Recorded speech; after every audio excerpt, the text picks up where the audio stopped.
బస్సులో ఇదేం పని? ప్రజల ప్రాణాలతో చెలగాటమా? ఇక వార్తల్లోకి వెళితే, కర్ణాటకలోని ధార్వాడ్ బస్ స్టేషన్ నుంచి ఒక బస్సు బయలుదేరింది. ఆ బస్ డ్రైవర్ అన్నోన్ తప్ప కండక్టర్ అనిత విధుల్లో ఉన్నారు. భోరున వర్షం పడుతుంది. దానితో ఆ డ్రైవర్కు ఒక చిలిపి ఆలోచన వచ్చిందో లేక తన చిన్ననాటి జ్ఞాపకాలు గుర్తుకొచ్చాయో లేక సినిమాల్లోని వర్షపాటలు గుర్తుకొచ్చాయో ఏమో తెలియదు కానీ వెంటనే బస్సులోనే గొడుగు పట్టుకుని వర్షం పడుతున్నట్టు బిల్డప్ ఇచ్చాడు. ఒక చేత్తో డ్రైవింగ్, మరొక చేతిలో గొడుగు. చూడదగ్గ దృశ్యం. ఒంటి చేత్తో డ్రైవింగ్ చేయడం ప్రమాదమని తెలిసిన ఒంటి చేత్తో డ్రైవింగ్ చేయడం, ఆ దృశ్యంను మహిళా కండక్టర్ తన సెల్ ఫోన్లో చిత్రీకరించడం, ఆ వీడియోను ఆ డ్రైవర్ ప్రసార మాధ్యమాల్లో అప్లోడ్ చేశాడు. దానితో ఆ వీడియో బాగా వైరల్ అవ్వడంతో పాటు జనాల్లో ఒక్కసారిగా ఆగ్రహం అనేది వెల్లువెత్తింది.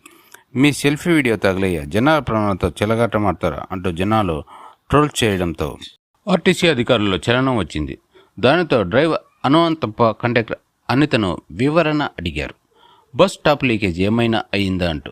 దానితో బస్ డ్రైవరు కండక్టరు ఏమి కాలేదు అంటూ సంజాయిషీ ఇవ్వడంతో వారిద్దరిని వెంటనే సస్పెండ్ చేశారు. దానితో యూట్యూబ్ పిచ్చి ఎంత పని చేసింది నారాయణ, వాళ్ళ జీవనాధారాన్ని బలికొంది నారాయణ అంటూ జనాలు పాటలు పాడుకుంటున్నారు. మనం కూడా ఒకసారి ఆ వీడియోను చూసేద్దాం.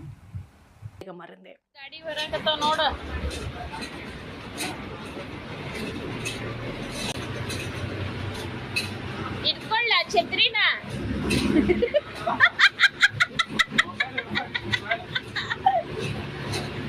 ಮೊಬೈಲ್ ಹಿಡ್ಕೊಂಡು ಈಗ ಎಲ್ಲಾರ್ಗು ಶೇರ್ ಬಿಟ್ಬಿಡೋದು ಗ್ರೂಪಿಗೆ. ಹಿಂಗೂ ಉಂಟಾ ಛತ್ರಿ ಹಿಡ್ಕೊಂಡು ಮೊಹ ಗಾಡಿ ಹೊಡಿಯೋದು.